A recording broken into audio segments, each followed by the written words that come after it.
We have numbered the screw position for each of assembly. For example, here I have marked position 21 and 22, and we will use the corresponding screw bar I have marked.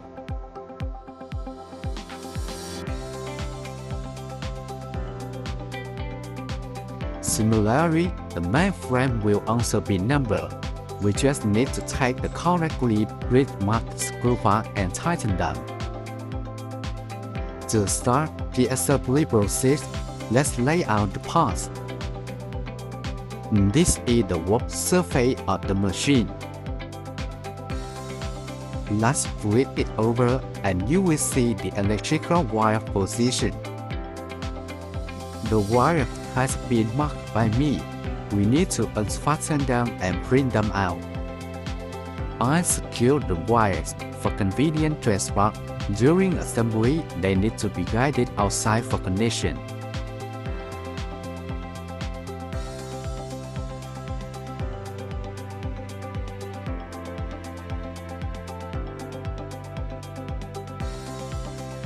After completely unfastening on the electrical wires, you will see a USB port. This is the RS485 USB used for controlling the feeder. We will plug it into this part and keep it that way.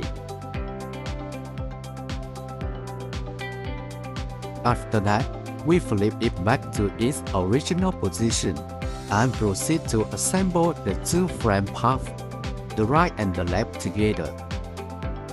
The left frame is marked with numbers 1, 2, 3, 4,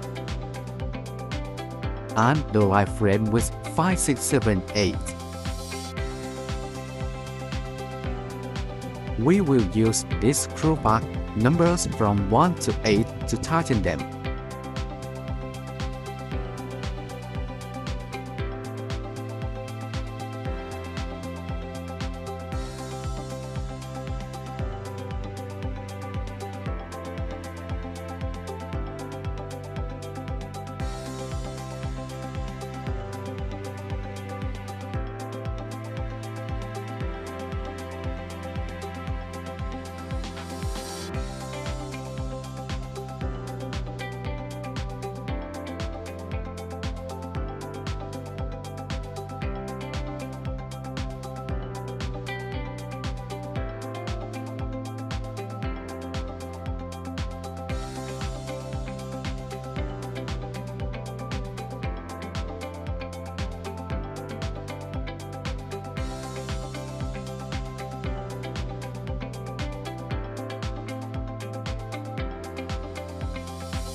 Next, we will assemble the feeder base. The feeder base marked 21 to 40 goes on the rear side, and the part number from 1 to 20 are located at the front.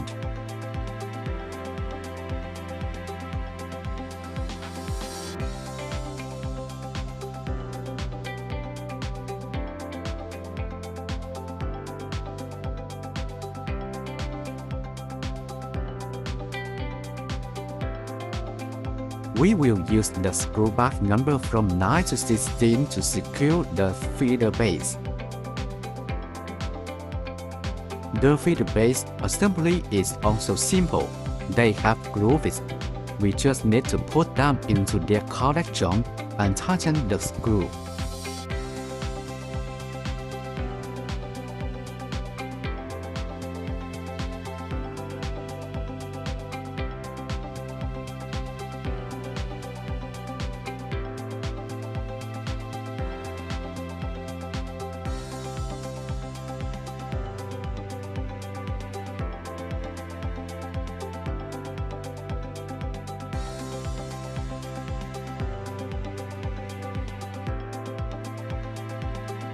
Similarly, we work on the feeder base part at the rear.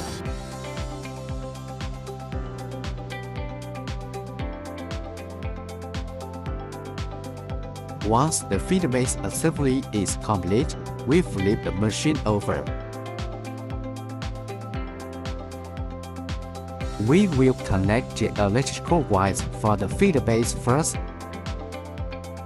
Each electrical wire has a unit tag. This wire connects feeder 1 to 20. We plug it into the front feeder base.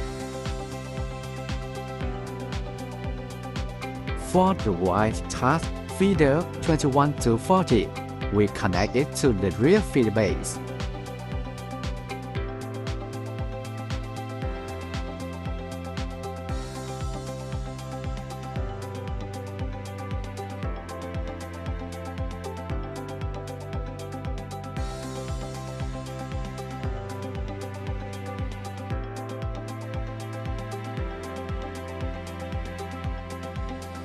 That finishes the feeder connection. We now bring the remaining wires outside to connect them to the electrical box. To keep things neat, we can route the wires through the existing holes in the machine frame.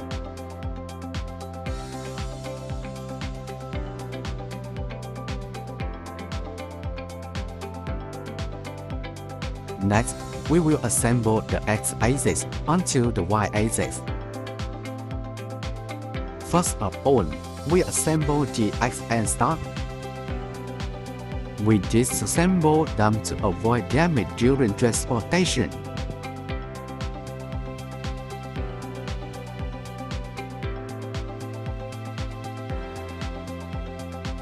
Take the bar that holds the X and star.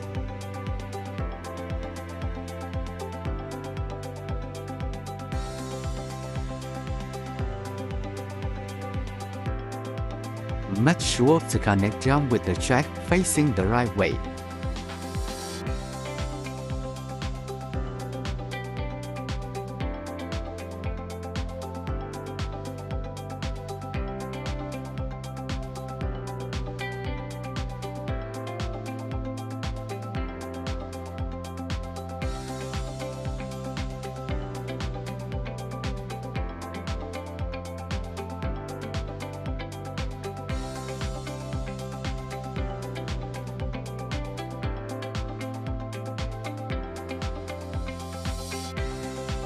This completes the X-axis part.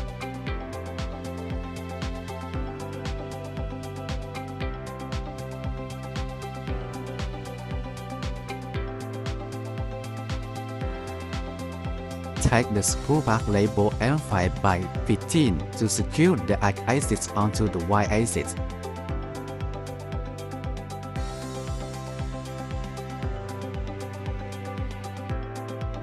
Here we proceed similarly to how I guided you with the mini version.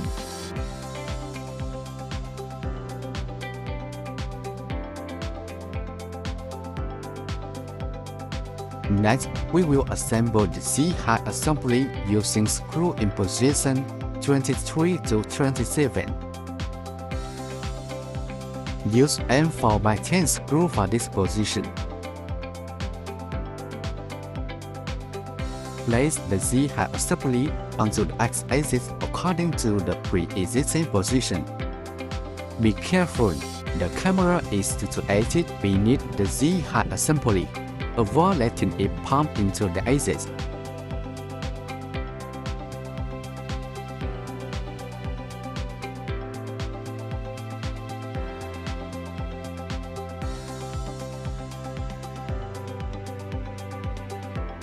We continue with the Y and stop assembly. We mount it at the Y-axis motor location. There are two screw holes on this end stop. Simply line it up with the screw holes on the motor and secure it.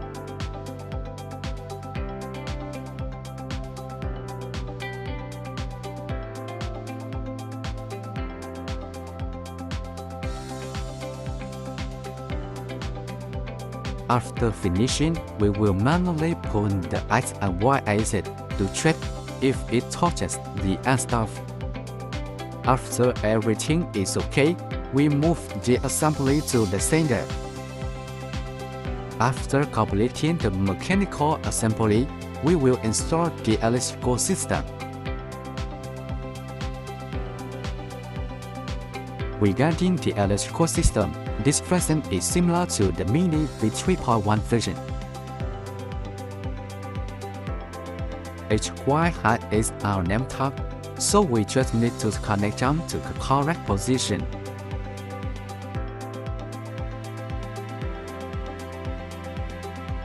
A point of distinction is that the two electrical wires for the y-axis are not yet connected.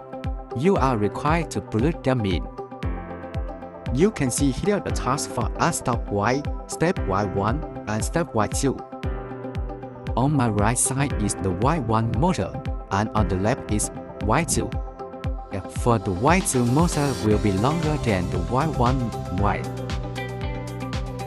Additionally, we need to connect the wires, the X stop and the X step, on the X-axis in their respective position. After connecting, you should use glue to firmly secure them.